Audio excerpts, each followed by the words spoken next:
I am liberty. I am the living symbol of all women, creeds, and races. I am the hopes and dreams of all mankind.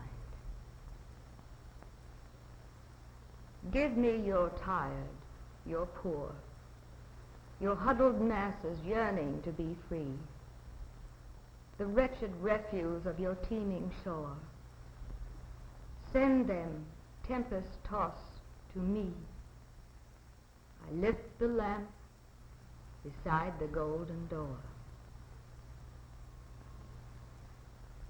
The waters of the deep, restlessly tumbling at my feet, bear past my sky-flung arm the persecuted and oppressed, the crushed in spirit. To them I am a symbol. Their eyes, haunted and fear-ridden, are filled with 1,000 agonizing memories. But as they look upon me, a newfound courage gleams. And in their hearts, surging almost to the bursting point with hope, are born new men and women, Americans. Into the man-made canyons of Manhattan they poured. Many were there already, but many more were welcome. They joined the steel of these towers. They carved subways beneath these avenues. Into the tall forests they came with axe and saw and wedge. They knew how to fell a tree to the line and how to spare the nearby sapling. On the Great Plains there were early settlers. In Dakota they dwelt at peace with the Indian, and in Texas with the Mexican. They organized the counties and gave their names to villages and cities. In the mountain states they prospected and mined. They shared with the native born a continent's treasure of metals precious and useful. To the vineyards of the Pacific coast they brought their knowledge of the grape and put it to good use. So they came and so they spread, with hungry eyes and hearts, all seeking for what I, liberty, promised them. You see them, the foreign-born who lately came to me, traversing the streets of my cities boldly, openly. But can you point them out? In what manner do they differ from you or your neighbors? And their children. What one of them has been denied the rights and privileges of my own? When you see them at play, carefree as children the world over should be, can you honestly say, this one is alien, that one has been denied anything? Look upon the marketplaces, consider the storefronts. Where I am is the invitation to all. Enter and buy, no matter who you are. Where I am not is the placard of discrimination.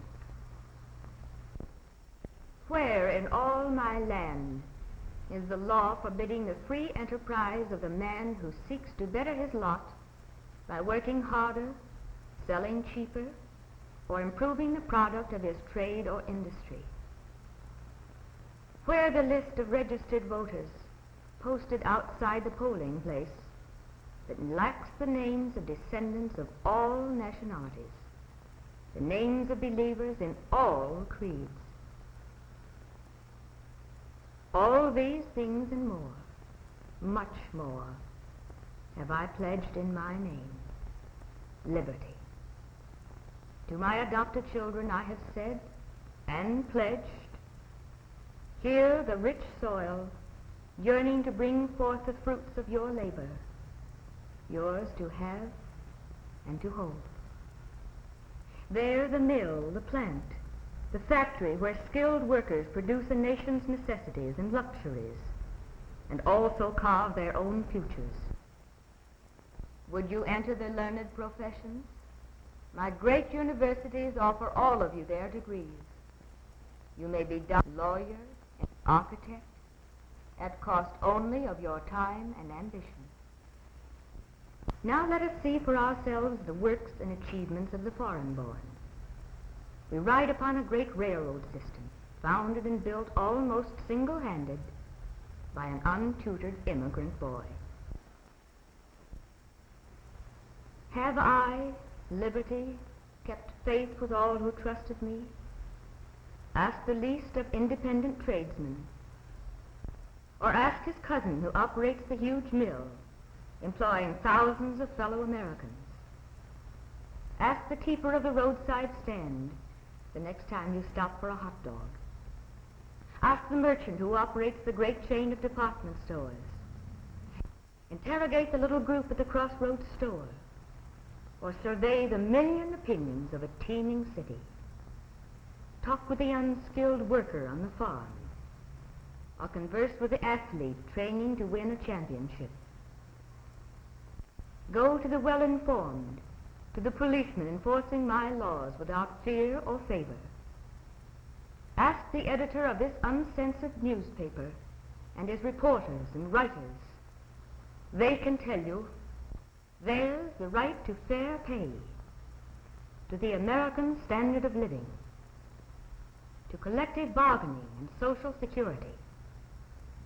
Theirs are the freedoms: freedom of speech, freedom of worship, freedom of economic enterprise, and most important of all, freedom from fear.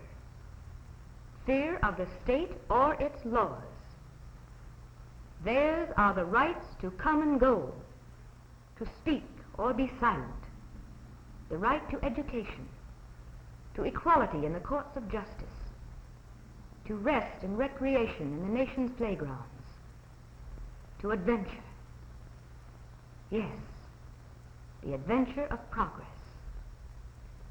My sons and daughters, yours is an opportunity given to few among the teeming millions upon this planet.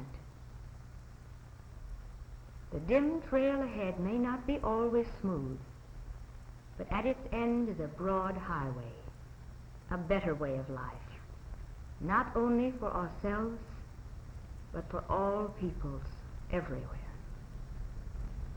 Together we shall climb the heights and look upon that clean and decent world, the democratic world. For so long as in your hearts you wish to have me with you,